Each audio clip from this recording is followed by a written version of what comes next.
नमस्कार दोस्तों, polity lecture series के नेक्स्ट लेसन के साथ आज उपस्थित हैं। आज का टॉपिक है directive principle of state policy, जिसे हम लोग कॉमनली डीपीएसपी के नाम से जानते हैं।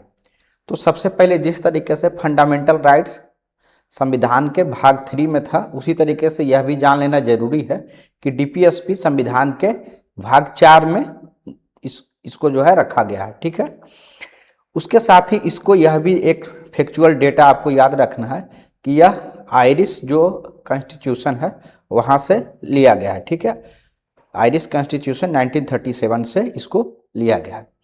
अगर आप डिटेल्स देखिएगा आर्टिकल वाइज, फंडामेंटल राइट्स में हम लोग आर्टिकल 12 से 35 तक हम लोग स्टडी किए थे।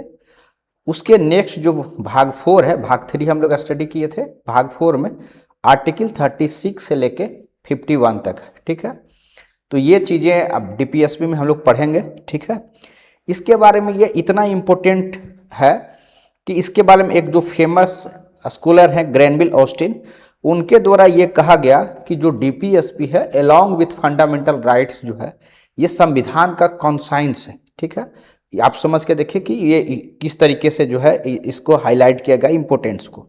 साथ ही डायरेक्टिव प्रिंसिपल और अगर फंडामेंटल राइट्स को अगर आप कॉम्बाइंड रूप से देखिएगा तो आपको ऐसा लगेगा कि जो संविधान का जो पूरा फिलोसफी है, ठीक है, चाहे वो पॉलिटिकल फिलोसफी हो, सोशल फिलोसफी हो या इकोनॉमिकल फिलोसफी हो, जिस आधार पर जो है वो सब कुछ आपको फंडामेंटल राइट और डीपीएसपी को अगर कॉम्बाइंडली देखिएगा तो आपको दिख जाएगा। ठीक है, इसको जो है सोल ऑफ कॉन्स्टिट्यूशन भी कहा गया है। ठीक है, तो ये डीपीएसपी में ऐसा क्या है, ऐसा क्या चेंज हो गया, इसके बारे में हम लोग थोड़ा सा स्टोरी के माध्यम से इसको स्टार्ट करते हैं। ठीक है, अब देखिए जब हमारा कंट्री आज़ाद नहीं हुआ था उस समय जो कॉलोनियल इरा था उस समय पुलिस स्टेट था। पुलिस स्टेट उसको बोलते हैं जब किसी सरकार का जो फोकस है वो सिर्फ लॉ एंड ऑर्डर मेंटेन करने के लिए हो, एक्सटर्नल अगर किसी तरीके का आक्रमण होता उसको रोकने के लिए हो, अधिक से अधिक टैक्स कलेक्शन का हो। ठीक है, यानी जो उसके सिटीजन्स होंगे, जो नागरिक होंगे, उनके किसी भी प्रकार के वेलफेयर की बात मिनिमम होगी या नहीं होगी। साथ ही जो स्टेट का रेस्पॉन्सिबिलिटी है, जो रूलिंग गवर्नमेंट जो है उसका रेस्पॉन्सिबिलिटी किसी भी तरीके से आप कह सकते हैं सोशल इकोनॉमिक डेवलपमेंट के लिए आपका नहीं रहता है। तो जब कॉलोनियल इरा था, जब देश आज़ादी के पूर्व जो है पुलिस स्टेट के रूप में रन हो रहा था, जब हमारे संविधान निर्माता कॉन्स्टिट्यूएंट असेंबली में डिस्कशन के लिए जो है एकत्रित हुए तो जो भी प्रिंसिपल लगा कि संविधान के लिए जरूरत है उसको 2 भाग में डिवाइड किया गया। एक जो फंडामेंटल राइट्स है, दूसरा जो है डीपीएसपी के रूप में। इसमें यह इनके द्वारा इन्विसाज किया गया, इस रूप में विजन किया गया कि जो कंट्री है उसको एक वेलफेयर स्टेट के रूप में जो है विजन किया गया। वेलफेयर स्टेट मतलब क्या होता है कि जो स्टेट का रिस्पॉन्सिबिलिटी है, स्टेट का रिस्पॉन्सिबिलिटी है कि जो उनके सिटीजन्स हैं, जो लोग हैं, उनका वेलफेयर किया जाए। ठीक है, साथ ही जो प्रियम्बल में अगर आप देखिएगा जो हाई आपका आइडियल्स है, जो आदर्श हम लोग स्टडी करते हैं प्रस्तावना में, चाहे वो जस्टिस का हो, लिबर्टी का हो, इक्वलिटी की हो, फ्रेटर्निटी का हो, सबको किस तरीके से अचीव किया जा सकता है। वहां तो आइडियल्स हो गए यानी आदर्श हम लोग पढ़े, अब उसको किस तरीके से कौन सा पॉलिसी अपना के उसको अचीव किया जा सकता है उसके बारे में आपको गाइडलाइंस आपको डीपीएसपी में मिलेगा। जैसे कि जस्टिस में हम लोग पढ़ाई किए थे कि social justice, economic justice, political justice. तो पॉलिटिकल में बहुत सारा चीज हम लोग फंडामेंटल राइट्स में पढ़े। सोशल और इकोनॉमिक जस्टिस किस तरीके से नीति बना के सरकार अचीव कर सकता है, उसका जो प्रिंसिपल है आपको डीपीएसपी में मिलेगा। ठीक है, तो उसी तरीके से किस प्रकार से इक्वलिटी है, ठीक है, equality of status and opportunity हम लोग जानते हैं, तो किस प्रकार से उसको अचीव किया जाता है उससे संबंधित डीपीएसपी में मिलेगा। फ्रेटर्निटी किस प्रकार से मेंटेन रह सकता है ये आपको डीपीएसपी में देखने को मिलेगा। ठीक है, तो ये सारा जो हाई आइडियल्स है उसको किस तरीके से अचीव किया जा सकता है, रियलाइज किया जा सकता है। ठीक है, तो वो अगर इन प्रिंसिपल्स के बारे में बात कीजिएगा तो वही आपका डीपीएसपी होता है। ठीक है, तो नेक्स्ट थोड़ा सा और देखते हैं।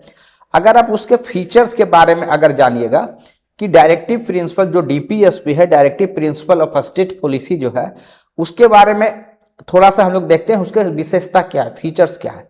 तो फर्स्ट जो आपका फीचर्स है वो उसके बारे में कहा जाता है कि कॉन्स्टिट्यूशनल इंस्ट्रक्शन है, यानी संवैधानिक रूप से जो है इंस्ट्रक्शन है, किसको है इंस्ट्रक्शंस किसको दिया गया, यानी कौन दे रहा है। कॉन्स्टिट्यूशन मीन्स क्या हुआ कि कॉन्स्टिट्यूशन के द्वारा ये जो है गाइडलाइंस या इंस्ट्रक्शन दिया गया है। किसको दिया गया, ये आपका लेजिस्लेचर यानी जो कानून बनाने लेजिस्लेटिव जो बॉडी है उसको भी दिया गया, और एक्सिक्यूटिव को भी दिया गया, साथ ही एडमिनिस्ट्रेटिव को भी दिया गया। यानी कोई जो कानून बनाने कोई अगर पार्लियामेंट जाता है या स्टेट लेजिस्लेचर, तो इन नीतियों को ध्यान में रख के गवर्न पॉलिसी बनाएगा। उसी तरीके से अगर कोई कानून बन गया है, अगर एक्सिक्यूटिव उसको लागू कर रहा है, इम्प्लीमेंट कर रहा, तब भी इन जो डीपीएसपी के प्रिंसिपल्स हैं उनको ध्यान में रख के लागू करेगा। उसी तरीके से जब कोई पब्लिक अथॉरिटी है, जो एडमिनिस्ट्रेटिव बॉडी है, वो भी जब इन चीज़ों को लागू करेगा तो आपको इन चीज़ों को ध्यान रखेगा। ठीक है, तो ये आपका कॉन्स्टिट्यूशनल जो है आपका इंस्ट्रक्शंस है, यानी पॉलिसी बनाते समय उसको इनेक्ट करते समय।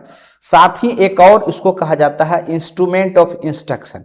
देखिए इंस्ट्रूमेंट ऑफ इंस्ट्रक्शन क्या था कि जब 1935 गवर्नमेंट ऑफ इंडिया एक्ट में आप हम लोग स्टडी कर चुके हैं, जब इस समय था तो उस समय के जो गवर्नर जनरल थे, तो जो ब्रिटिश गवर्नमेंट था, ब्रिटिश गवर्नमेंट अगर किस जो इंस्ट्रक्शन का आप कह सकते हैं जो सिद्धांत देता था कि किस तरीके से रन करना है, तो उसको कहा जाता था इंस्ट्रूमेंट ऑफ इंस्ट्रक्शंस। तो ये सिमिलर तरीके का है, लेकिन यहाँ पर देने वाला कौन है, ब्रिटिश गवर्नमेंट का जगह कॉन्स्टिट्यूशन, और रिसीविंग एंड पे कौन है, लेजिस्लेटिव बॉडी है, एक्सिक्यूटिव बॉडी है और एडमिनिस्ट्रेटिव बॉडी है। तो कॉन्स्टिट्यूशन इंस्ट्रक्शंस उम्मीद करते हैं कि आपको समझ में आ गया होगा। सेकंड हम लोग देखते हैं कि ये नेचर में नॉन जस्टिसिएबल है। जस्टिसिएबल मतलब होता है कि जो भी फीचर्स हैं उसको लीगली इन्फोर्स कराया जा सकता है, यानी अगर उसका वायलेशन होता है तो कोर्ट में जाके हम लोग उसके खिलाफ जो है आप कह सकते हैं कोर्ट में अप्रोच कर सकते हैं, और कोर्ट उसको इन्फोर्स कर सकता है कि इसको लागू किया जाए। तो इसका मतलब है कि जो सिटीजन है वो गवर्नमेंट को, सरकार को कंपेल नहीं कर सकते कि यह प्रिंसिपल्स जो है, यह प्रोविजंस कॉन्स्टिट्यूशन के डीपीएसपी में है, पार्ट 4 में है, आप इसको लागू कीजिए, क्योंकि बाय नेचर जो है वो नॉन जस्टिफिएबल है, यानी एक गाइडलाइंस के रूप में है, कोई स्टैट्यूटरी फोर्स या कॉन्स्टिट्यूशनल उस तरीके से मैंडेटरी प्रोविजंस नहीं है। ठीक है, अब है कि फंडामेंटल इन गवर्नेंस, ये तीसरा फीचर्स जो है इसके बारे में कहा यह जाता है कि आर्टिकल 37 में इस बात का जिक्र है कि जो कंट्री को जो गवर्नेंस है उसमें ये उसका फंडामेंटल है, यानी जो गवर्नेंस जो भी स्टेट, इंडियन स्टेट है जब करेगा तो उसका ये फंडामेंटल है, यानी इन बातों को, इन प्रिंसिपल्स को ध्यान में रखेगा। ठीक है, इसीलिए जब वो फंडामेंटल है गवर्नेंस का, तो इसीलिए स्टेट का ड्यूटी है इन चीज़ों को कानून बनाने में लागू करना। ठीक है, तो आर्टिकल 37 में ऑल्दो जस्टिसिएबल नहीं है, लेकिन यह बात बहुत प्रमुखता से लिखा गया है कि यह जो है गवर्नेंस में यह एक महत्वपूर्ण स्थान रखता है और उसका फंडामेंटल है। तो उस हिसाब से स्टेट का ड्यूटी है कि जब कोई कानून बना रहा है या एक्सिक्यूटिव जो इम्प्लीमेंट कर रहा है, इन चीज़ों को जो है ध्यान में रख के एक्शन लिया जाए। नेक्स्ट एक चीज कहता है कि ये गाइडलाइंस फॉर जुडिशियरी है। जुडिशियरी को देखिए किस तरीके से गाइडलाइंस देता है।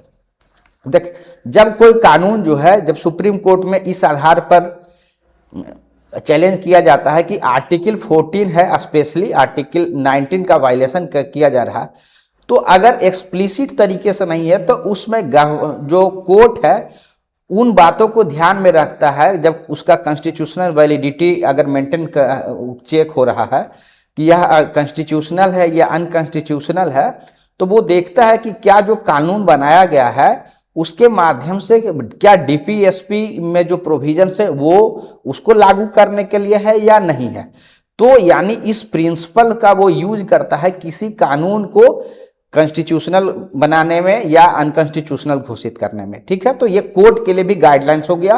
गवर्नेंस में फंडामेंटल है, नेचर में नॉन जस्टिसिएबल है और कॉन्स्टिट्यूशनल इंस्ट्रक्शंस है। ठीक है, नेक्स्ट चलते हैं। The 3 pillars of constitution visions. देखिए जो संविधान है हमारा, किसी भी प्रकार से डायरेक्टिव जो आपका डीपीएसपी है उसको किसी अलग अलग कैटेगरी में डिवीजन नहीं किया गया, लेकिन फॉर बेहतर अंडरस्टैंडिंग या थीम बेस्ड पे सामान्यतः जो है 3 कैटेगरी में डिवीजन किया गया। फर्स्ट है सोशलिस्टिक प्रिंसिपल। इसमें ऐसे आर्टिकल्स हैं, ऐसे प्रोविजंस हैं जो सोशल और इकोनॉमिक जस्टिस को प्रोवाइड करने के लिए जो प्रिंसिपल अपनाए जाना चाहिए उसके हिसाब से है। साथ ही जो अपना स्टेट है प्रियम्बल में, जिसको बहुत हाईली आप कह सकते हैं आउटलाइंड है, उसको डेमोक्रेटिक सोशलिस्ट किस तरीके से कंट्री बन सकता है उससे संबंधित प्रिंसिपल्स है। उसी तरीके से गांधीयन प्रिंसिपल जो जनरली आपको पता है कि गांधी जी का एम विजन था कि जो विलेज है उसको रिपब्लिक बनाया जाए, सेल्फ जो है आप डिपेंडेंट बनाया जाए। तो उस हिसाब से जो प्रोविजंस हैं या गांधी जी के जो सिद्धांत है उनको लागू करने के लिए जो प्रिंसिपल्स का जरूरत है वो गांधीयन प्रिंसिपल के तहत हम लोग कवर करेंगे। लिबरल इंटेलेक्चुअल प्रिंसिपल में क्या है कि जो लिबरलिज्म के जो प्रिंसिपल्स हैं उनको प्लस जो है जो मॉडर्न जो या ह्यूमन स्टेट का जो कंसेप्ट है या उसको अचीव करने के लिए जो प्रिंसिपल लागू किया जाना चाहिए, जो रेशनलिटी पर जो है, लॉजिक पर जो है, साइंटिफिक टेम्पर से संबंधित जो है वो आपका लिबरल इंटेलेक्चुअल प्रिंसिपल के तहत कवर करें। तो आगे हम लोग डिटेल से बारी बारी से देखते हैं। हम लोग अभी तक आर्टिकल 35 हम लोग फंडामेंटल राइट में पढ़ चुके थे। आर्टिकल 36 जो है इसमें स्टेट का डिफिनेशन है। जो हम लोग फंडामेंटल राइट्स में स्टेट का डिफिनेशन पढ़े थे, जो आर्टिकल 12 में था, वो सेम डिफिनेशन यहाँ भी लागू होता। तो स्टेट का डिफिनेशन अगर आपको याद होगा तो हम लोग पढ़े थे कि जो भी लेजिस्लेटिव बॉडी है या फिर जो एग्जीक्यूटिव बॉडी है या फिर किसी प्रकार के स्टैट्यूटरी जो बॉडी है या नॉन स्टैट्यूटरी बॉडी है, प्लस अगर लोकल बॉडी है या पब्लिक अथॉरिटी है, ये सारे जो है स्टेट के डिफिनेशन के अंतर्गत आते हैं। तो आर्टिकल 36 जो है आपका सेम जो है स्टेट के डिफिनेशन के बारे में है। 37 हम लोग स्टडी कर चुके कि यह जो है फंडामेंटल है गवर्नेंस के लिए, इसको लागू करना डीपीएसपी को। तो अब हम लोग बारी बारी से जो है आगे नेक्स्ट आर्टिकल जो डिस्कशन हुआ है उसके बारे में, साथ ही हम लोग आर्टिकल्स जो है स्टडी करेंगे, प्लस उससे संबंधित सरकार ने क्या लिया किस तरीके से, ताकि वो चीजें आपको परमानेंटली आपके दिमाग में अच्छे तरीके से बैठ जाए। आर्टिकल अगर आप 38 देखिएगा तो उसमें ये बात कहता है कि टू एग्जैक्ट वर्डिंग उसका है to promote the welfare of the people by securing a social order. एक सोशल ऑर्डर को जो है सिक्योर करना है, permitted by the justice and minimise inequality in income status and opportunity. ठीक है। अब 38 में अगर आप देखिएगा इसका कह रहा है कि कैसा सोशल ऑर्डर जो है अचीव करना है, जो जस्टिस हो। जस्टिस मतलब economic justice, social justice, plus जो इनइक्वालिटी है इनकम में उसको कम किया जाए, और स्टेटस और अपॉर्चुनिटी जो है आप कह सकते हैं कि सबको इक्वली मिले। अब देखिए इस तरीके की चीज अगर लागू करना है तो देखिए सरकार के द्वारा वेरियस, अगर इनइक्वालिटी कम करना है तो वेरियस तरीके के सरकार के द्वारा प्रोविजंस बनाए गए, एक्ट किया गया। जैसे कि आप देखिए 2005 में मनरेगा आया, इससे क्या होगा, जो ग्रामीण क्षेत्रों में 2005 में आया, इससे ग्रामीण क्षेत्रों में एक जो है मनी पंप हुआ और रूरल जो इकोनॉमी है उसको बूस्ट हुआ। यानी जो ग्रामीण क्षेत्रों में जो लोग रह रहे थे उनके पास जो है मनी गया, उसके कारण शहर में जो लोग रह रहे हैं, गांव के लोग रह रहे हैं, उनके बीच में जो इकोनॉमिक गैप है कम हुआ। ठीक है। तो इस तरीके का स्टेप है। उसी तरीके से देखिए कि सोशल वेलफेयर स्कीम्स, उसमें देखिएगा जो भी सर्टेन इनकम क्राइटेरिया फिक्स रहता है उसके जो नीचे है उन्हीं को बेनिफिशियरी रखा जाता है, उन्हीं को सोशल वेलफेयर स्कीम दिया जाता है। तो ये क्या हो, क्योंकि इनइक्वालिटी को कम करना है इनकम में। ठीक है। उसी तरीके से अगर आप देखिएगा स्टेटस एंड अपॉर्चुनिटी, तो इसके लिए आप देखिए कि जो रिजर्वेशन पॉलिसी है, ठीक है, ये उसी को ध्यान में रखे के बनाया गया। जो SC ST का है या फिर OBC का रिजर्वेशन आप देखिएगा, तभी तो सोशल ऑर्डर होगा एक, ताकि जो है जिसमें न्याय की बात हो। सोशल जस्टिस क्या होगा, सोशल जस्टिस वही तो है कि जो समाज के निचले पायदान पर है वो भी इक्वली ऊपर जाए। ये तभी संभव है। मान लिया कोई कोई इतना हाइट अचीव कर चुके हैं और कोई अभी यहाँ, दोनों को अगर इक्वल सपोर्ट मिलेगा तो क्या कभी इक्वल हो सकते हैं? नहीं। तो हम लोग एफर्मेटिव एक्शन देते हैं, यानी इनको रिजर्वेशन का लाभ मिलता है, तब जाके सोसाइटी में जो है इनइक्वालिटी कम होगा और इक्विटी आएगा। ठीक है, तो ये जो सोशल ऑर्डर होता है, तो इस तरीके का आप जो है अपने आंसर्स में भी लिख सकते हैं अगर 38 आर्टिकल्स के बारे में आता है तो। नेक्स्ट हम लोग देखते हैं कि equal distribution of resources and prevention of wealth concentration article 39 में है। इसमें देखिए कि इकोनॉमिक जस्टिस से संबंधित है। इसमें एक्चुअली में 5 इसके ABC करके हैं। तो अगर 39A में देखिएगा तो उसमें ये बात करता है कि एडुकेट लाइवलीहुड फॉर ऑल, यानी कि कहने का मीनिंग है कि सबको जो है पर्याप्त जीविकोपार्जन मिले, उसकी बात करता है 39A में। तो अगर एडुकेट लाइवलीहुड अचीव करना है तो उसके लिए जो वेरियस प्रोविजंस अगर हम लोग देखें, जैसे मनरेगा है, लाइवलीहुड के लिए वर्तमान में देखिएगा कि स्किल इंडिया मिशन चल रहा है। तो ये हम लोग ये देख सकते हैं कि सरकार किस तरीके से जो है लोगों को, सबको रोजगार मिले, उस तरीके से संबंधित जो है आपका ये बनाया जा रहा है। ठीक है, उसी तरीके से अगर 39B की बात कीजिएगा तो वहां पर है फेयर डिस्ट्रीब्यूशन ऑफ वेल्थ। ठीक है, फेयर डिस्ट्रीब्यूशन ऑफ वेल्थ है। अब इसके लिए अगर आप देखिएगा कि जैसे ही देश आज़ाद हुआ था उस समय लैंड रिफॉर्म किया गया था। जो बड़े बड़े लैंडलॉर्ड्स थे, ठीक है, उनसे जो है जमीन, उनका जो एक लैंड होल्डिंग का एक सीलिंग फिक्स किया गया। जो भी लैंड होल्डिंग्स है एक सर्टेन सीमा फिक्स किया गया। उनके एक्स्ट्रा जो बचा, सरप्लस जो बचा, उनको स्टेट के द्वारा एक्वायर कर लिया गया और उनको जो है जो लैंडलेस लोग हैं उनके बीच में डिस्ट्रीब्यूट किया गया, ताकि जो डिस्ट्रीब्यूशन ऑफ वेल्थ जो है फेयर तरीके से हो सके। उसी तरीके से देखिएगा अगर आप टैक्सेशन लॉज देखिएगा जैसे जैसे इनकम बढ़ता है तो उससे उससे जो टैक्सेशन का रेट है वो बढ़ जाता। वो क्यों है? ताकि जो है वो इनइक्वालिटी समाज में कम से कम रहे। ठीक है, उसी तरीके से अगर एक और प्रोविजन C में है, 39C में, कि नो कंसंट्रेशन ऑफ वेल्थ। ठीक है, कंसंट्रेशन ऑफ वेल्थ नहीं होना चाहिए। तो देखिए बहुत तरीके का कानून जो है सरकार के द्वारा बनाया गया, जैसे कि फेमस कानून जिसे आप जानते हैं कंपटीशन एक्ट 2002, यानी किसी भी फील्ड में कोई कंपनी जो है मोनोपोली नहीं कर सकता, उसके लिए प्रोविजंस बने हुए हैं।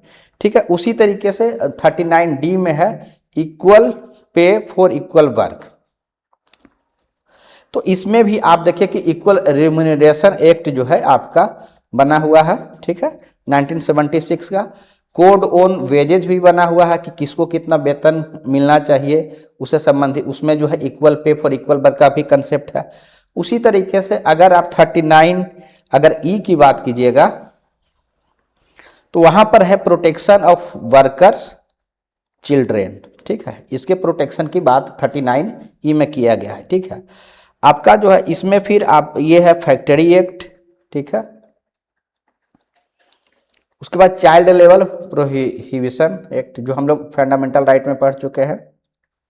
तो आप देख सकते हैं कि किस तरीके से जो है आपका ये एक्ट के माध्यम से, रूल्स के माध्यम से सरकार इन चीज़ों को अचीव करने की कोशिश करता है। उसके बाद अगर आप F में इसमें देखिएगा तो एक और है opportunity for healthy development of children. ठीक है, हेल्दी डेवलपमेंट ऑफ चिल्ड्रेन। तो इससे संबंधित अगर आप देखिएगा तो पॉक्सो एक्ट है 2012 में जो है आया। ठीक है, जुवेनाइल जस्टिस एक्ट 2015 में आया। ठीक है, कहने का मीनिंग है कि ये जो हम लोग आपको एग्जाम्पल इसलिए दे रहे हैं ताकि जो हम लोग स्टडी कर रहे हैं उसको आप अच्छा से समझ जाइए कि इन चीज़ों का से संबंधित जो भी प्रोविजंस है, फेयर डिस्ट्रीब्यूशन अगर 39 में जो है 5 प्रोविजंस है, स्लाइड में एक रखा गया, लेकिन हम आपको एक एक प्रोविजंस उसका बताए हैं, 20 जो है एग्जाम्पल्स, चाहे वो adequate livelihood of for all की बात हो, फेयर डिस्ट्रीब्यूशन ऑफ वेल्थ हो, कंसंट्रेशन ऑफ वेल्थ हो, या equal pay for equal work हो, प्रोटेक्शन ऑफ वर्कर्स चिल्ड्रेन इसके बारे में हो, या हेल्दी डेवलपमेंट ऑफ चिल्ड्रेन हो। तो ये ठीक है। अब है कि 39A जो है बाद में अमेंडमेंट के द्वारा ऐड किया गया और इसमें सभी को फ्री लीगल एड जो है प्रोवाइड करने का कंसेप्ट जो है ऐड किया गया। अब इसको भी लागू करने के लिए सरकार के द्वारा अलग अलग एक्ट लाए गए। ठीक है, जैसे कि एक्ट का नाम है, ठीक है, एक्ट का नाम है लीगल सर्विसेज अथॉरिटीज एक्ट, ठीक है। साथ ही एक और कंसेप्ट आप जानते होंगे लोक अदालत का, ठीक है। लोक अदालत में आपको पता है लोक अदालत बहुत इंपॉर्टेंट है, जहाँ की दोनों लोग जो है कंसेंसस से मैटर को जो है रिजोल्व करते हैं। साथ ही जो है इसका जो डिसीजन होता है वो बाइंडिंग होता है। अगर वहाँ पर अगर कोई चीज़ कंक्लूड हो चुका है तो किसी भी कोर्ट में नहीं जा सकते हैं। लीगल सर्विसेज जो एक्ट है उसके तहत देखिए जिला स्तर पर कोई भी सिविल कोर्ट जाइएगा वहाँ डालसा होगा, नेशनल स्तर पर नालसा होगा। कोई भी व्यक्ति किसी भी प्रकार का अगर कानून की जानकारी नहीं है जो भी मैटर है तो जिला में सिविल कोर्ट में जाएंगे, वहाँ डालसा करके एक एसोसिएशन होता है जिसमें कि जुडिशरी के ऑफिसर उसको लीड करते हैं। आप वहाँ पर सलाह प्राप्त कर सकते हैं। तो सरकार जो है फ्री लीगल एड के लिए इस तरीके का एसोसिएशन जो है ये जो लीगल सर्विसेज एक्ट है उसके तहत जो है ये बना हुआ है, ठीक है। नेक्स्ट हम लोग चलते हैं equal pay for equal work for, ये हम लोग चर्चा कर लिए किस तरीके से जो है इक्वल रिम्यूनरेशन एक्ट के माध्यम से इंश्योर कराया जाता है। Just and human condition for work and maternity, जो मैटरनिटी जो रिलीफ है उनके लिए भी एक्ट बना हुआ है। Maternity relief act, maternity benefit act जो है 1961 का एक एक्ट है, ठीक है। तो वो भी बना हुआ है। अगर जो कंडीशन ऑफ वर्क है यानी कोई वर्क प्लेस पर कंडीशन अच्छा हो, ये भी इंश्योर कराने के लिए फैक्ट्री एक्ट 1948 जो है बना हुआ है, ठीक है। तो आप समझ सकते हैं कि जो वर्क प्लेस है वहाँ पर अच्छा कंडीशन है इसके लिए। नेक्स्ट अगर आप हम लोग देखें कि securing the living wage and a decent standard of life for all workers. देखिए लिविंग वेज और जो है ना मिनिमम वेज में डिफरेंस हुआ। मिनिमम वेज जिसे आप सामान्यतः समझते हैं कि रोटी कपड़ा और मकान की बात है, जिसमें कि आपका शेल्टर हो गया, फूड हो गया, ठीक है, और क्लॉथ के बारे में बात हो गया। तो ये हो गया आपका मिनिमम वेज जो उसको अचीव करने के लिए हो। लेकिन लिविंग वेज में आपका कुछ एडिशनल चीज़ वो प्राप्त कर सके, जैसा कि हेल्थ, एजुकेशन, ठीक है, यानी उतना वेतन रहे कि वो अपने फैमिली का एक अच्छा हेल्थ और एजुकेशन अपने बच्चों का देख सकता है, उतना पेमेंट हो, उसको बोलते हैं लिविंग वेज, ठीक है। तो ये है मिनिमम वेज और लिविंग वेज। तो आर्टिकल 43 के तहत ये प्रावधान किया गया कि स्टेट ऐसा कोशिश करेगा कि सभी को जो है लिविंग वेज मिले and decent standard of life for all workers. तो ये आर्टिकल 43 के तहत है। तो इसमें जैसे कि प्रोविजंस जो है आपको वेरियस आपको देखने को मिलेंगे, जैसे कि उसमें मिनिमम वेज एक्ट मिलेगा आपको 1948 का, ठीक है। कोड ऑन वेजेज जैसे चर्चा की वो भी बना हुआ है। नेक्स्ट देखते हैं secure the participation of workers in management of industry. ये भी अमेंडमेंट के द्वारा ऐड किया गया था। इसमें था कि जो वर्कर्स होते हैं, जो मैनेजमेंट है उसके वो मेंबर बने। तो ये आपको प्रोविजंस मिलेगा। इंडस्ट्रियल डिस्प्यूट एक्ट में भी इस तरीके का प्रोविजंस मिलेगा। साथ ही वर्कर्स कमेटी का प्रोविजंस जो है सरकार के द्वारा किया गया है, ठीक है। तो ये दोनों चीज इन चीज़ों को लागू करने के लिए किया गया। नेक्स्ट हम लोग चलते हैं right to work, education, public assistance in case of unemployment, old age and sickness, ठीक है। तो इसको लागू करने के लिए भी सरकार के द्वारा वेरियस जो है आपका कानून बना हुआ। राइट टू वर्क आपको फेमसली जो है मनरेगा जिसको 2005 में आया था, अभी वर्तमान में इसको विकसित भारत जो है जी राम जी के नाम से आप जानते हैं, ठीक है, जिसका रिसेंटली जो है अभी ना अलग तरीके से एक नया बिल पेश हुआ है, एक्ट एक्चुअली में बन चुका है। इसमें जो है पहले 100 डेज जो है दिया जाता था, अब जो है 125 डेज दिया जाएगा। तो ये भी क्या है राइट टू वर्क के तहत का है, ठीक है। उसी तरीके से राइट टू एजुकेशन के तहत जो है अगर आप देखिएगा राइट टू एजुकेशन एक्ट लाया गया 2009 में, ठीक है। और जो ओल्ड एज है, ओल्ड एज पेंशन का प्रोविजंस है, सिकनेस को दूर करने के लिए जो है तरह तरह के पब्लिक हेल्थ सेंटर बने हुए हैं, ठीक है। तो सोशल वेलफेयर स्कीम्स बहुत सारे हैं। तो ये सारा आर्टिकल 41 के तहत। 47 जो है level of nutrition and public health को इम्प्रूव करने के लिए। देखिए न्यूट्रिशन के अगर आप देखिएगा यानी खाने पीने से, तो नेशनल फूड सिक्योरिटी एक्ट जिसके तहत जो है जो आप कह सकते हैं बिना किसी पैसे का जो है सभी को फ्री अनाज जो उपलब्ध कराया जाता है, 2013 का ये एक्ट है नेशनल फूड सिक्योरिटी एक्ट। इसके तहत लगभग 80 करोड़ लोगों को मुफ्त अनाज जो है प्रोवाइड कराया जाता है, ठीक है। उसी तरीके से अगर पब्लिक हेल्थ की बात कीजिएगा तो देखिए नेशनल हेल्थ मिशन चल रहा है, जिसके तहत आपको बहुत तरीके के इंसेंटिव देखने को मिलेंगे। हॉस्पिटल, रेफरल हॉस्पिटल, पीएचसी, ये सारे निर्माण किए जा रहे हैं। ठीक है,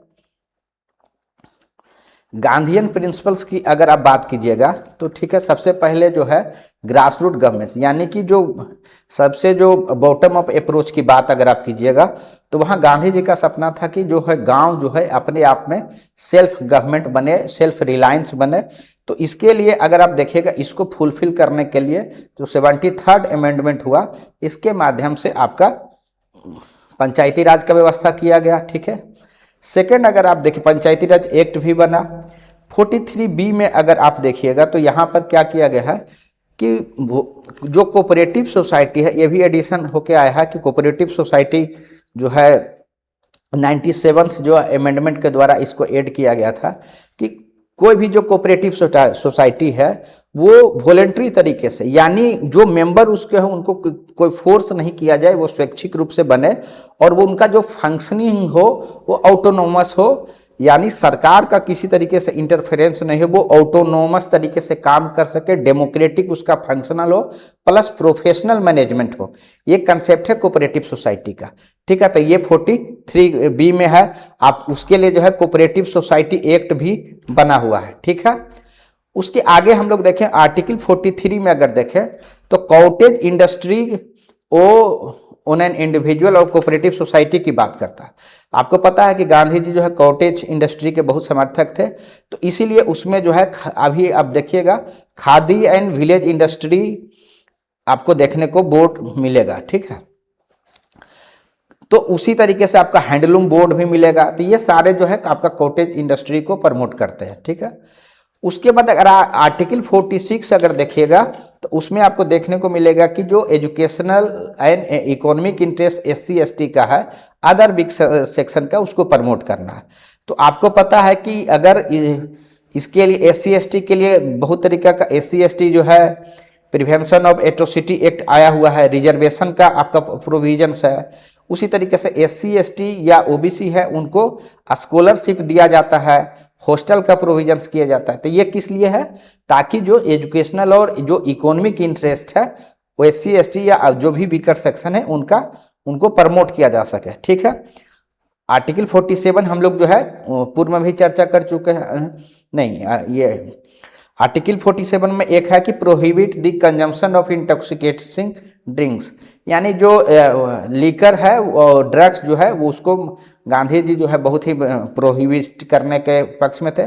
आप जो है लागू इस जो बहुत सारे स्टेट जो है इसको लागू भी किया, जैसे कि गुजरात है, बिहार है, यहाँ पर आपको लीकर बैन मिलेगा। ठीक है, उसी तरीके से आर्टिकल 48 है कि prohibit the slaughter of cows, carbs and other mills and drought animal. इसको भी आप देखिएगा कि किस तरीके से जो है नेशनल डेयरी डेवलपमेंट बोर्ड बनाया गया, prevention of cruelty to animals act बनाया गया, सर्टेन स्टेट जो है कॉ प्रोटेक्शन लॉज भी बनाए हैं। ठीक है, तो हम लोग देख रहे हैं कि जिस तरीके से प्रिंसिपल्स जो इसमें लागू है वो किस तरीके से जो है स्टेट के द्वारा जो है वेरियस एक्ट के माध्यम से इंश्योर कराया जा रहा है। 44 जो है यूनिफॉर्म सिविल कोड की बात करता है। यूनिफॉर्म सिविल कोड क्या होता है, अभी हमारे देश में मल्टीपल रिलीजन्स है, बिलीफ्स है। देखिए, हिंदू का जो है या मुस्लिम का है या फिर सिख का है, क्रिश्चियंस का, बहुत सारे जो पर्सनल लॉज हैं, जैसे कि शादी से संबंधित, मैरिज, बच्चे के एडॉप्शन से संबंधित या प्रॉपर्टी राइट से संबंधित डिफरेंसेस है। यानी एक ही कंट्री के होते हुए सभी का जो पर्सनल लॉज है वो अलग अलग रिलीजन के आधार पर चल रहा है। तो वो एक कोशिश है कि सभी के लिए पर्सनल लॉ जो है वो एक हो जाए। अभी तक इस पर जो है क्योंकि कंसेंसस नहीं बन सका है, तो कोई भी प्रकार का अभी एक्ट इसमें नहीं है। ठीक है, इसको डिटेल में मेंस क्लास में हम लोग और भी पॉइंट के साथ कवर करते हैं। ठीक है, नेक्स्ट है आपका आर्टिकल 50। इसमें ये कहा गया कि जो है आपको जुडिशियरी को जो है एक्सिक्यूटिव से जो है अलग होना। अब देखिए हुआ क्या था, 1973 में जब CRPC जब इंट्रोड्यूस हुआ, उसके पहले जो एक्सिक्यूटिव मजिस्ट्रेट होते थे जैसे कि DM, SDM, ADM, इनके पास जो है जुडिशियल पावर भी होता था। अभी तो 1973 के बाद जो है एक्सिक्यूटिव पावर और जुडिशियल पावर को अलग कर दिया गया, ठीक है। यानी जो जुडिशियल पावर है वो कोर्ट के पास चला गया। देखिए अगर सपोज करके देखिए ये क्यों एम किया गया कि जुडिशियरी जो व्यक्ति, अगर सपोज कि कोई पब्लिक ऑफिशियल है, वो खुद एग्जीक्यूटिव बॉडी भी है, और अगर उसके विरुद्ध में कोई शिकायत भी करना है तो उसी वही सुनेंगे। तो यह जो है आप कह सकते हैं नेचुरल जस्टिस के अगेंस्ट का प्रिंसिपल था, इसलिए जो है इसमें एक्सिक्यूटिव और जुडिशरी को अलग किया गया, ठीक है। ये आर्टिकल 50 के में कहा भी गया है, ठीक है। उसी तरीके से जुडिशियल सर्विसेज रूल भी इसी के तहत बनाया गया। आर्टिकल अगर 45 देखिएगा तो इसमें क्या कहता है, provide early childhood care for children until 6 age. तो जो 6 साल के नीचे का जो बच्चा है उसको चाइल्डहुड केयर और एजुकेशन के बाद, इसी को ध्यान में रखते हुए देखिए कि आपका ICDS चलता है, यानी आंगनवाड़ी केंद्र, जिसको आप फेमसली जानते हैं। तो 6 साल के नीचे के बच्चे होते हैं वहाँ पर उनको न्यूट्रिशनल का भी ख्याल रखा जाता है, उनका साथ ही उनका जो डेवलपमेंट हो सही तरीके से हो, चाइल्ड केयर वेट मेजरमेंट होता है, हाइट जो है मेजरमेंट होता है, प्लस उनको प्री स्कूल जो एजुकेशन होता है वो भी वहाँ प्रोवाइड किया जाता है, ठीक है। उसी तरीके से आपका न्यू एजुकेशन पॉलिसी में भी प्रिंसिपल्स जो है इसको ध्यान में रखते हुए एकोमोडेट किए गए हैं। उसी तरीके से आर्टिकल 48 अगर आप देखिएगा, organise agriculture and animal husbandry in modern and scientific, इसको भी ध्यान में रखते हुए आपको नेशनल डेवलपमेंट बोर्ड है ये चर्चा कर चुके हैं, ठीक है। नेक्स्ट है आर्टिकल 48A, इसमें क्या कहता है कि इन्वायरमेंट को जो है प्रोटेक्ट करना है, और फॉरेस्ट एंड वाइल्ड लाइफ को, इन्वायरमेंट को प्रोटेक्ट करने के लिए इन्वायरमेंट प्रोटेक्शन एक्ट 1986 बनाया गया। फॉरेस्ट को भी वाइल्ड लाइफ प्रोटेक्शन एक्ट 1972 बना हुआ है। वाइल्ड लाइफ में भी अलग अलग तरीके, वाइल्ड लाइफ प्रोटेक्शन एक्ट 1972 हम लोग देखें। फॉरेस्ट के लिए जो है आपका फॉरेस्ट कंजर्वेशन एक्ट 1980 बना हुआ है, ठीक है। यानी जो डायरेक्टिव प्रिंसिपल में अभी तक जितना हम डिस्कशन किए हैं, आपको यह समझ में आ रहा होगा कि लगभग के आधार पर सरकार के द्वारा वेरियस एक्ट या जो है आप कह सकते हैं रूल्स रेगुलेशंस या गाइडलाइंस जारी किए गए हैं। 49 में देखें क्या कहता है, monuments and places of national importance के जो है उनको जो है प्रोटेक्ट करना, उसके लिए भी कानून बना हुआ, उसका नाम है ancient monument and archaeological sites act 1956। 51 में क्या कहता है कि इंटरनेशनल जो पीस है उसको जो है प्रमोट करेगा। तो ये भी जो है हम लोग UN चार्टर से इंडिया जो हमेशा आप कह सकते हैं कंप्लाई करता है, जितना भी ट्रीटी इंटरनेशनल स्तर पर होता है उसको आप कह सकते हैं कि उसमें कोऑपरेट करता है। प्लस जो पंचशील है, पंचशील में 5 सिद्धांत है जिसको कि हम लोग IR के क्लास में कवर करते हैं, नॉन इंटरफेरेंस है, इस तरीके का जो प्रिंसिपल्स है, ठीक है। तो आप कह सकते हैं कि जो DPSP में जितने प्रिंसिपल्स दिए गए हैं, ये मेंस में स्पेशली जरूर सवाल पूछा जाता है कि आप DPSP के जो प्रिंसिपल्स है वो भी लिखें, और साथ में यह दिखाइए कि स्टेट के द्वारा उनको लागू करने के लिए किस तरीके के स्टेप्स लिए गए हैं। तो जितना हम आपके साथ एक एक आपको एक जो आर्टिकल डिस्कशन किए, साथ में जो सरकार के द्वारा स्टेप्स लिए गए हैं वो भी डिस्कशन किए। आप देख सकते हैं मोस्ट ऑफ दी जो आर्टिकल्स है उसके अकॉर्डिंगली जो है एक्ट जो है लाए गए हैं। कभी कभी एग्जाम्स में ये भी पूछा जाता है, ऑल्दो ये चर्चा कर चुके हैं लेकिन ध्यान रख लीजिएगा, 42nd अमेंडमेंट के द्वारा आप देखिए 39A में 39A 43A 48A जो है ऐड किया गया। उसी तरीके से 44th अमेंडमेंट के द्वारा आपका जो है एक जो है आपका उसमें आर्टिकल 38 में ऐड किया गया, minimise inequalities in income status facility and opportunity, ठीक है। सारा आर्टिकल जो है डिस्कशन डिटेल से कर चुके हैं।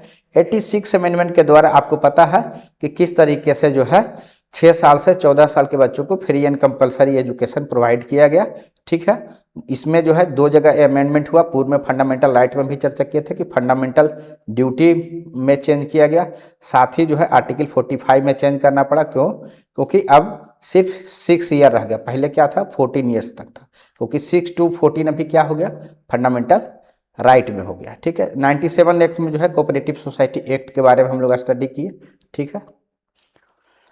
अब देखिए कि फंडामेंटल राइट्स और DPSP में क्या डिफरेंस है। देखिए अगर आप नेचर देखेगा कि फंडामेंटल राइट क्या कहता है ना कि स्टेट को प्रोहिबिट करता है सर्टेन चीज करने में, जैसा कि डिटेल से हम लोग देख चुके हैं।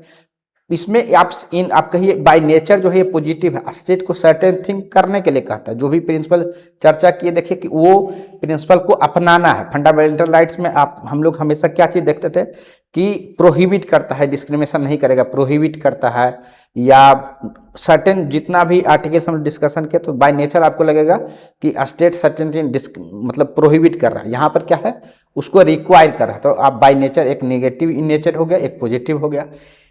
ये देखिए फंडामेंटल राइट जस्टिसिएबल है, कोर्ट में जा सकते हैं, यहाँ कोर्ट में नहीं जा सकते हैं। ये हम लोग बार बार चर्चा किए हैं कि पॉलिटिकल डेमोक्रेसी से संबंधित है, ये सोशल इकोनॉमिक डेमोक्रेसी से है। ये प्राइवेट इंडिविजुअल को प्राइवेट करता है, ये कम्युनिटी वेलफेयर, ये जो है ऑटोमेटिकली इन्फोर्स हो जाता है और इसको लागू करने के लिए लेजिस्लेशन चाहिए, एक्ट आना चाहिए। ठीक है, तो ये बहुत सिंपल है, हम बहुत बार चर्चा कर चुके हैं। अगर एग्जाम्स में आता है तो आप इसको जो है लिख सकते हैं। ठीक है, ये है कि ये टैग ऑफ वार रहा है कि फंडामेंटल राइट जो है आप कह सकते हैं बड़ा है, प्राइमेसी रखेगा, या फिर जो है आपका डीपीएसपी रखेगा। तो शुरुआत में देखिए ये आपका स्टार्ट होता है चंपकम दोराई राजन केस में। इसमें यह कहा जाता है कि जो है फंडामेंटल राइट प्रिवेल करेगा। ठीक है, और डीपीएसपी जो है सेकेंडरी रहेगा, यानी फंडामेंटल राइट्स को जो है डीपीएसपी को लागू करने के लिए फंडामेंटल राइट्स को आप कह सकते हैं चेंज नहीं किया जा सकता। ये प्रिंसिपल यहाँ तक है। गोलकनाथ केस में यह कहा गया कि फंडामेंटल राइट्स को जो है अमेंड नहीं किया जा सकता, कहा गया कि यह सैंक्रोसेंट है, यानी इसको चेंज नहीं किया जा सकता। ठीक है, तो ये कहा गया कि पार्लियामेंट को कैन नॉट अमेंड जो है fundamental rights to implement DPSP. ठीक है, कॉलिंग देम सैंक्रोसेंट। अब क्या होता है उसके आगे केशवानंद भारती केस में इसको फिर से जो है इसमें क्या होता है कि पार्लियामेंट का एक्चुअली में इसके बाद ना गोलकनाथ केस के बाद जो है सरकार के द्वारा 24th एंड 25th अमेंडमेंट किया जाता है। ठीक है, अब उसका फिर ये 1971 की बात है। तो इसमें 25th अमेंडमेंट में ये कहा जाता है कि अगर कोई जो कानून है 39B 39C को लागू करने के लिए अगर कोई कानून बनाया जाता है तो आर्टिकल 14 या 19 का वायलेशन होगा, इस आधार पे कोर्ट में नहीं जाया जा सकता। और सेकंड इसका क्लाउज था, ठीक है, कि ये एक्चुअली में आर्टिकल 31C है। तो इसमें यह कहा गया कि ये कोर्ट में जाने का अगर इस तरीके का कोई कानून बनेगा तो कोर्ट में नहीं जाया जा सकता। ये दोनों प्रोविजंस था। तो फर्स्ट प्रोविजन तो सुप्रीम कोर्ट के द्वारा अपहेल्ड कर लिया गया केशवानंद भारती केस में, लेकिन यहाँ पर एक कंसेप्ट आपको फेमस पता है कि जुडिशियल रिव्यू क्या है। ठीक है, बेसिक स्ट्रक्चर का भी आया। ठीक है, तो दोनों चीज यहाँ पर आता है कि पार्लियामेंट को ये कहता है पावर तो है अमेंड करने का, लेकिन उसके बेसिक स्ट्रक्चर को चेंज नहीं कर सकता। और साथ ही यह भी कह दिया गया कि जो जुडिशियल रिव्यू है वो एक बेसिक स्ट्रक्चर है। ठीक है, तो ये चीज़ें आपका केशवानंद भारती केस में जो है आपका हुआ है। ठीक है, फिर मिनर्वा मिल केस में जो है जाके ये फिर से सुप्रीम कोर्ट का जजमेंट आता है कि एक हार्मोनी बनाने की जरूरत है, doctrine of harmony and balance between fundamental right and DPSP जो है एसेंशियल फीचर है कॉन्स्टिट्यूशन बेसिक स्ट्रक्चर का। तो ये इस तरीके से इसको थोड़ा सा और हम दिखाते हैं आपको। ये देखिए, अगर आप देखिएगा ये कहा गया कि फंडामेंटल राइट एंड डीपीएसपी जो है बेसिक स्ट्रक्चर है।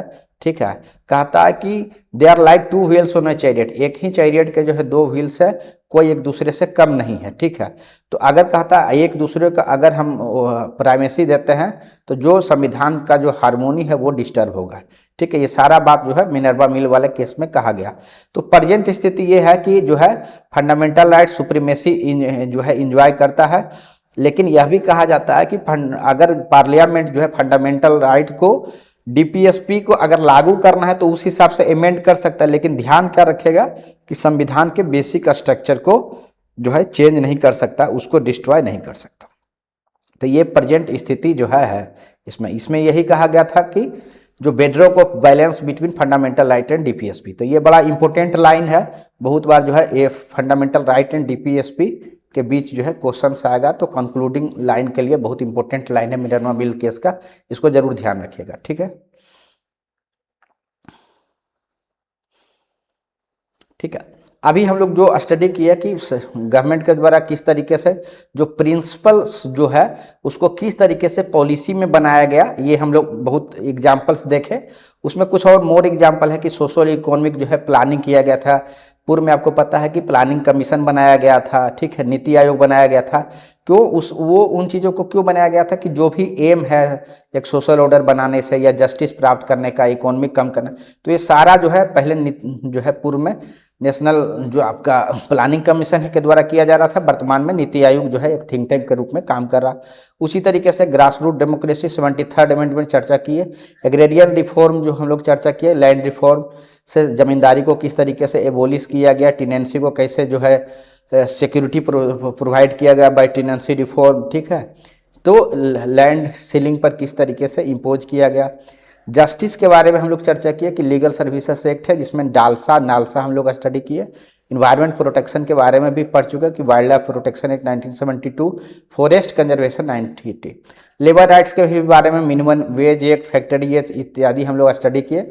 सोशल वेलफेयर में भी हम लोग जो है किस तरीके से जो है नेशनल कमीशन फॉर SC/ST है, नेशनल कमीशन फॉर वुमेन है, फॉर चाइल्ड है। तो ये सारी चीज़ें हम लोग डिटेल से चर्चा कर चुके हैं। बस ये शॉर्ट में ये दिखाने के लिए कि जो सिद्धांत था सरकार के द्वारा कैसे धीरे धीरे पॉलिसी का रूप लिया। सर्टेन जो है DPSP है वो अभी भी जो है एक्ट या पॉलिसी का रूप नहीं ले पाया है।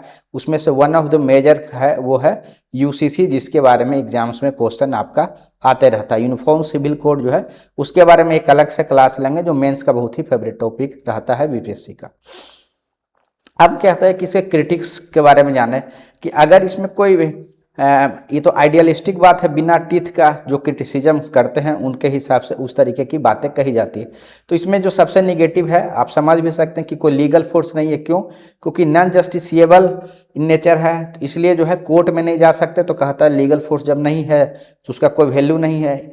इसमें जो है KT शाह ये कहे थे कि पायल सुपर फ्लूटियस बोला था। ये क्या इसका मीनिंग क्या होता है? इसका मीनिंग ये होता है कि देखने में गुड लुकिंग तो है लेकिन यूजलेस है, ठीक है, यूजलेस प्रोविजंस है।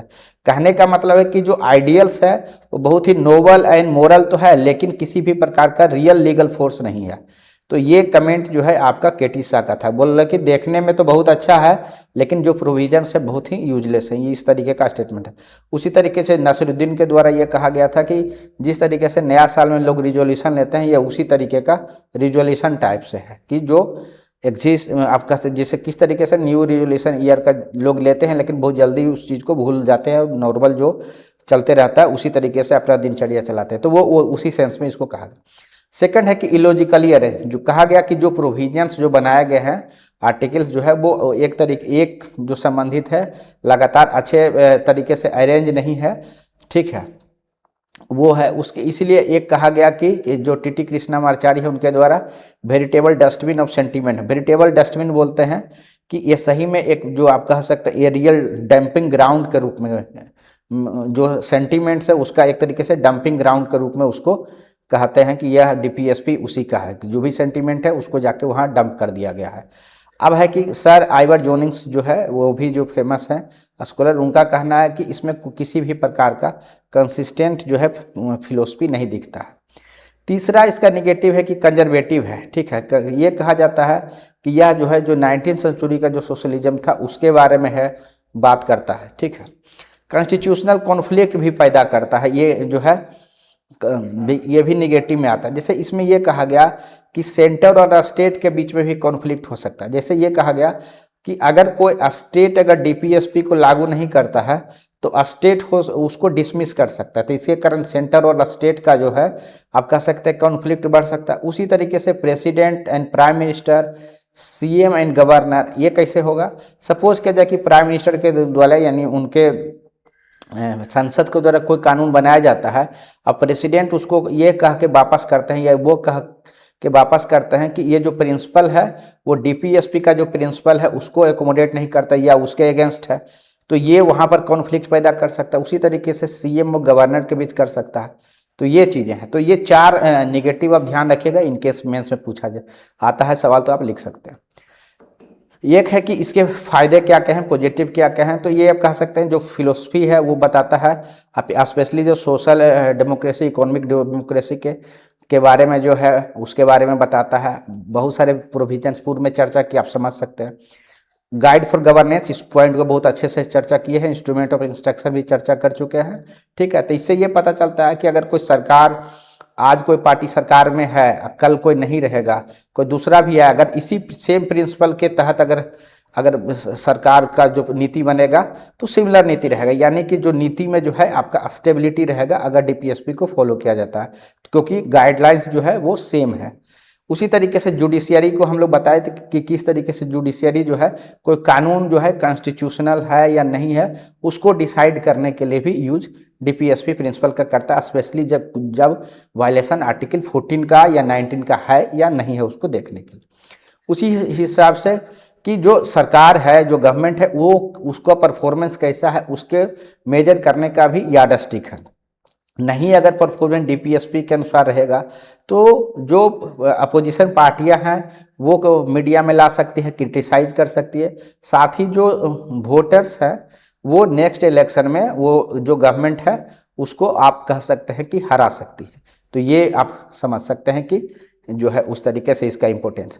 साथ ही फंडामेंटल राइट जो स्पेशली पॉलिटिकल जो राइट्स है उसको प्रमुखता से ये करता है, रिप्रेजेंट करता है। तो वहीं जो है डीपीएसपी सोशल एंड इकोनॉमिक जो राइट्स है उसको इंजॉय करता है। अब पॉलिटिकल राइट्स को भी इंजॉय करने के लिए सोशल एवं इकोनॉमिक राइट्स जो है होना जरूरी है, यानी कि जो फंडामेंटल राइट्स है उसको सप्लीमेंट करता है। तो ये कंक्लूडिंग राइट है कि ऑल दो जो है ये लीगली जो है इन्फोर्सेबल नहीं है, लेकिन ये आप कह सकते हैं इंडिस्पेंसेबल है, ठीक है। तो ये एक तरीके से जो भारत का जो नीति जो बनता है, जो गवर्नेंस का है, उसके गाइडिंग स्टार के रूप में काम करता है। और ये बताता है कि किस तरीके से जो है हम लोगों को हम कंटिन्यूस जो है रिमाइंड कराते रहता है कि किस तरीके से जो सोशल रिवॉल्यूशन जो है कॉन्स्टिट्यूशन को प्रोमिस किया गया है और एक वेलफेयर स्टेट का जो कल्पना किया गया है उसके बारे में थोड़ा सा और इसमें बताते हैं कि अगर इतना इम्पोर्टेंट था तो इसको लागू क्यों नहीं किया गया था, उसमें नॉन इन्फोर्सेबल क्यों नहीं किया गया था। तो इसके जो पॉइंट्स है वो आपको ध्यान रखना है। हुआ ऐसा था कि जब देश आज़ाद हुआ तो फाइनेंशियल जो रिसोर्सेस थे उसकी एक सीमा थी। तो तुरंत जो एक नया देश था, इन्फेंट देश था, उसके लिए सारे चीज़ों को लागू करना संभव नहीं था। साथ ही जो अपने कंट्री में अगर आप देखिएगा तो डाइवर्सिटी बहुत ज़्यादा है, कोई कोई क्षेत्र में पिछड़ापन बहुत ज़्यादा है। तो वो भी एक कारण था कि वो सफिशियंटली जो है तुरंत जो है उसको इन्फोर्सेबल नहीं बनाया गया था। साथ ही जो है आप ये कह सकते हैं एक नया जो भी स्टेट था इंडिया उस समय जब आज़ाद हुआ था तो सर्टेन कुछ टाइम चाहिए चीज़ों को समझने के लिए या गोल्स को डिसाइड करने के लिए, उसको किस तरीके से करना है वो तो उसको आज़ादी भी चाहिए ताकि वो चीज़ों को जो भी गवर्नमेंट में रहेगा अपने प्राथमिकता के अनुसार जो है उसको डिसाइड कर सकते हैं। तो ये भी जो है आप अगर रिजिड कर दिया जाता तो उसके कारण जो है फ्रीडम कम हो जाता। अगर वो डीपीएसपी में है तो प्राथमिकता के अनुसार उसका ऑर्डर क्या होगा, किसको प्राथमिकता दिया जाना है, जो भी गवर्नमेंट में होंगे या पार्लियामेंट के द्वारा उसको प्राथमिकता दिया जा सकता है, किस समय किस चीज़ को करना है वो किया जा सकता है, ठीक है। तो ये बातें जो है रखा गया है, ये जो रेशनल दिया जाता है कि क्यों जो है फंडामेंटल राइट को इन्फोर्सेबल बनाया गया जबकि डीपीएसपी को नहीं बनाया गया। साथ ही कहता है कि अगर इसके पीछे जो भीमराव अम्बेडकर थे उनका कहना था कि रियल सैंक्शन जो है पॉलिटिकल है, कि अगर इसके अनुसार अगर पॉलिसी नहीं बनेगा तो जो क्योंकि सरकार इसके लिए अकाउंटेबल रहेगा और अपोजिशन और जो आप कह सकते हैं उसका एडवांटेज ले सकता है, साथ ही जो पब्लिक ओपिनियन है उसके अगेंस्ट जाएगा और नेक्स्ट इलेक्शन में हार होगा, यानी कि रियल जो सैंक्शन है वो पॉलिटिकल है, ठीक है। नेक्स्ट हम लोग चलते हैं, ये हम लोग डिस्कशन किए कि किस तरीके से जुडिशियल पेंडुलम के रूप में चलते रहता है। कभी जो है चंपकम दोराई राजा में जो है फंडामेंटल राइट्स जो है प्रिवेल किया, फिर गोलकनाथ केस में हो गया कि चेंज नहीं कर सकते हैं। तो देखिए ये स्विंग जो है होते रहा है। आपका 42nd अमेंडमेंट के द्वारा सरकार के द्वारा ये प्रावधान किया गया था कि डीपीएसपी को लागू अगर किया जाता तो किसी भी कानून को जो है उसको चैलेंज नहीं किया जा सकता है, ठीक है। तो फंडामेंटल राइट्स का वायलेशन के आधार पर चैलेंज नहीं किया जा सकता है। और फिर जो है मिनर्वा मिल केस में उसको जो है स्ट्रक डाउन किया गया था। तो वर्तमान स्थिति आपका मिनर्वा मिल केस वाला है जिसको हम लोग डिटेल से पूर्व के जो है स्लाइड में चर्चा कर चुके हैं, ठीक है। ये भी डिस्कशन कर चुके हैं। ये हम लोग जो है डिस्कशन कर चुके हैं कि इम्प्लीमेंटेशन किस तरीके से प्रोग्रेस में हुआ, प्लानिंग कमीशन किस बना, लैंड रिफॉर्म इन्हीं जो है लक्ष्य को प्राप्त करने के लिए हुआ, जो नेशनलाइजेशन हुआ है, जो कॉमन रिसोर्सेस है उनको जो है किस तरीके से अधिक से जो आप कह सकते हैं डिस्ट्रीब्यूशन हो, इसीलिए जो है आपका प्राइवेट पर्स जो है एबोलिश किया गया। ठीक है, जो राजा महाराजा थे ऑल्दो उनको भी जो है आज़ादी के बाद भी उनको जो है सरकार के द्वारा भुगतान किया जाता था, उसको प्राइवेट पर्स था, इंदिरा गांधी के द्वारा इसको जो है एबोलिश किया गया था। उसी तरीके से जो कमर्शियल बैंक है या LIC है उस सभी का नेशनलाइजेशन किया गया था। तो ये चीज़ें क्या दिखा रहा है कि आपका जो है जो कॉमन जो गुड्स है उस पर जो है यूटिलाइजेशन के हिसाब से मतलब पूरे नेशनलाइजेशन का मतलब क्या होगा, पूरे कंट्री का आप कह सकते हैं सरकारीकरण हो गया। तो उसी हिसाब से चीज़ें जो है आपका किया गया। ठीक है, ताकि रिसोर्सेज का पूरे कम्युनिटी के लिए बेहतर यूज हो। ठीक है, उस सेंस से आपका ये है। लेबर राइट्स के बारे में हम लोग चर्चा किए, minimum wage act, factory age, bonded labour act, ये सारे रेगुलेशन हम पूर्व में चर्चा कर चुके हैं। ये भी ग्रास रूट डेमोक्रेसी को कैसे मजबूत किया गया, पंचायती राज सिस्टम के द्वारा, कॉटेज इंडस्ट्री के द्वारा चर्चा किए। सोशल इंपावरमेंट किस तरीके से हुआ, जो है लीगल एड के बारे में चर्चा किए, वीकर सेक्शन के लिए किस कमीशंस बने, रिजर्वेशन का प्रोविजन है ये चर्चा किए। स्टैट्यूटरी कमीशन जो बने वुमेन के लिए, SC ST के लिए, बैकवर्ड के लिए। इन्वायरमेंट के लिए वेरियस जो लॉज हैं उस चर्चा किए। जुडिशियली किस तरीके से CRPC से अलग हुआ, एग्जीक्यूटिव से। फॉरेन पॉलिसी के बारे में चर्चा किए। ठीक है, अब इसके लास्ट जो एक कंक्लूजन में कहता है कि अभी भी जो गैप है कि जो इम्प्लीमेंटेशन में सफिशिएंट प्रोग्रेस तो हुआ है लेकिन अभी भी जो है गैप है। उसमें क्या है, उसके कुछ कारण है कि अभी भी जो है सर्टेन जो DPSP है उनको अचीव करने के लिए इनएडुकेट जो है फाइनेंशियल रिसोर्सेस है। ठीक है, जैसे अनफेवरेबल सोशियो इकोनॉमिक कंडीशन है, जैसे UCC लागू करना है तो ये कहा जाता है कि जो सोशियो कंडीशन है वो अभी उस तरीके से नहीं है कि कंसेंसस नहीं बन रहा है। इसमें सभी रिलीजन के लोगों को जो भी स्टेक होल्डर है कलेक्टिवली आके जो है निर्णय लेना होगा। तो इस तरीके का भी चीज़ हो रहा है। उसी तरीके से फाइनेंशियल रिसोर्स अगर देखिएगा, जैसे राइट टू वर्क है तो वो अभी 100 डेज का है। राइट टू वर्क वो उस सेंस में देखा जा सकता है कि 365 डेज भी है। तो उसमें आप देखेगा कि बहुत तरीके का जो है आपका जो प्रोविजंस है उसको लागू करने के लिए सर्टेन फाइनेंशियल रिक्वायरमेंट होगा रिसोर्सेज का, जो अभी इनएडुकेट है। उसी तरीके से समय के साथ जो है पॉपुलेशन भी एक्सप्लोड हुआ है, तो जो नीड है उसको फुलफिल कर पाना एक सरकार के लिए आप कह सकते हैं एक डिफ़िकल्ट टास्क है, एक चैलेंजिंग टास्क है। उसी तरीके से आपका जो सेंटर और स्टेट का भी जो है उसमें जो है रिलेशन बहुत बार जो है आप कह सकते हैं कि खराब रहता है। उसके कारण नीतिगत बनाने में ये होता है, क्योंकि कोई पॉलिसी अगर बनाया जाता है तो राज्य अपने तरीके से नीति को बनाना चाहता है तो उसमें सेंटर इम्पोज नहीं कर सकता। तो ये भी एक कारण उसमें से रहा है। ठीक है, ये लास्ट में कुछ चीज़ें हैं कि अदर जो कॉन्स्टिट्यूशनल जो प्रोविजंस हैं वो भी कभी कभी इम्पोर्टेंट रहते हैं, एग्जाम्स में पूछे जाते हैं। ठीक है, उसमें से फर्स्ट है आर्टिकल जो है 335।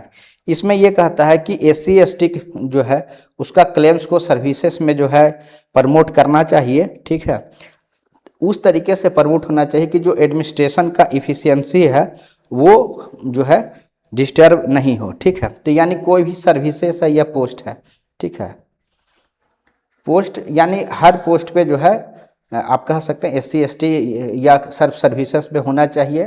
ठीक है, लेकिन ध्यान यह रखा जाना चाहिए कि जो एडमिनिस्ट्रेशन का एफिशिएंसी है वो जो है आप कह सकते हैं कि डिस्टर्ब ना हो। अब ये देखिए, आप जैसे जैसे हायर पोस्ट में आप बहुत बार न्यूज़ में देखते होंगे कि SC ST का रिप्रेजेंटेशन कम है, तो ये जो आपका आर्टिकल 335 है इसके तहत सरकार को एम्पावर करता है या वो आप कह सकते हैं एक गाइडलाइंस देता है कि उस दिशा में सरकार जो है स्टेप्स ले सकता है। ठीक है, अब बहुत बार देखते हैं कि चर्चा में रहता भी है कि प्रमोशन में जो रिजर्वेशन का कंसेप्ट है फॉर SC ST ये उसी का एक्सटेंशन है। ठीक है, उसी तरीके से आर्टिकल 350A है, इसमें यह कहा गया है कि अगर कोई लिंग्विस्टिक माइनॉरिटी ग्रुप है, यानी लिंग्विस्टिक जो भाषाई रूप से जो माइनॉरिटी ग्रुप्स हैं वो उनको ये आपका कोई भी जो भी स्टेट है उनका आप कह सकते हैं प्रयास होना चाहिए कि जो अर्ली एजुकेशन है उनके बच्चे का जो है आप कह सकते हैं कि जो उनका जो मदर टंग है उसमें होना चाहिए, ठीक है। तो उसके लिए फैसिलिटी जो है होना चाहिए, ठीक है। तो ये हर राज्य जहाँ पर कि जो भी माइनॉरिटी लैंग्वेज हैं उनको प्रमोट करने, अर्ली एजुकेशन जो है, एलिमेंट्री जो प्राइमरी एजुकेशन है उसको उनके मदर टंग में फैसिलिटेशन हो, उसके बारे में सरकार को कोशिश करना चाहिए, ठीक है। सरकार के साथ साथ जो लोकल अथॉरिटी है उनके साथ उनका भी ये होना चाहिए, यानी कि जो आपका लैंग्वेज है, मेजोरिटी लैंग्वेज तो सब बोलते ही होंगे, माइनॉरिटी लैंग्वेज से प्रिजर्वेशन से संबंधित ये आपको है आर्टिकल 350 है। उसी तरीके से आर्टिकल 351 जो है हिंदी लैंग्वेज को प्रमोट करने के केस में है। ये कहता है कि यूनियन का यानी सेंट्रल गवर्नमेंट का जो है ये ड्यूटी है प्रमोट करना हिंदी लैंग्वेज को, ताकि जो है मैक्सिमम लोग जो है जो जो आप कह सकते हैं कि हिंदी बोल सके, ताकि जो कंपोजिट कल्चर है वो डेवलप हो सके। ये यूनियन का ड्यूटी है आर्टिकल 351 के तहत, ठीक है। तो आर्टिकल 335 हम लोग देखें कि SC/ST को सर्विसेज में किस तरीके से जो है दावा बन सकता है, स्पेशली प्रमोशन या अलग अन्य सर्विसेज में, ठीक है। आर्टिकल 350 ये देखें कि माइनॉरिटी जो लिंग्विस्टिक हैं उनको जो है मदर टंग में जो है उनका फैसिलिटेट होना चाहिए, स्पेशली जो है एलिमेंट्री एजुकेशन। उसी तरीके से 351 में यूनियन का रोल है कि वो हिंदी लैंग्वेज को प्रमोट करे, ताकि जो है कंपोजिट कल्चर डेवलप हो, ठीक है। तो इसके साथ ही इस टॉपिक को हम लोग जो है एंड करेंगे। उम्मीद करेंगे कि DPSP से संबंधित अगर किसी भी प्रकार का आपके मन में डाउट होगा, चाहे वो प्रीलिम्स हो या मेंस हो, तो क्लियर हो गए। बहुत डिटेल से हम लोग स्टडी किए हैं कि किस प्रकार से DPSP क्या है, ठीक है, किस तरीके से उसका यूटिलिटी क्या है, उसके क्रिटिसिज्म क्या है, या जो प्रोविजंस दिए गए हैं एक एक वर्ड का मीनिंग क्या है, साथ ही उसको लागू करने के लिए सरकार के तरफ से क्या किया गया है, किस तरीके से जुडिशियरी और जो लेजिस्लेचर है उसके बीच में जो पेंडुलम हुआ है उसके बारे में, वेरियस जो सुप्रीम कोर्ट के जजमेंट है उसके बारे में डिटेल से चर्चा किए हैं। तो इतना डिटेलिंग मेरे ख्याल से BPSC के लिए इनफ होगा, और उम्मीद करेंगे कि आपको ये लेक्चर पसंद आया होगा। अगर आपको लेक्चर पसंद आया है तो काइंडली इसको आप लाइक कीजिए, चैनल को सब्सक्राइब कीजिए, साथ ही अधिक से अधिक लोगों के बीच जो है इसको शेयर कीजिए। तो थैंक यू वेरी मच, और आपका अगर किसी प्रकार का सजेशंस है तो काइंडली ज़रूर दीजिएगा। Thank you very much. Thank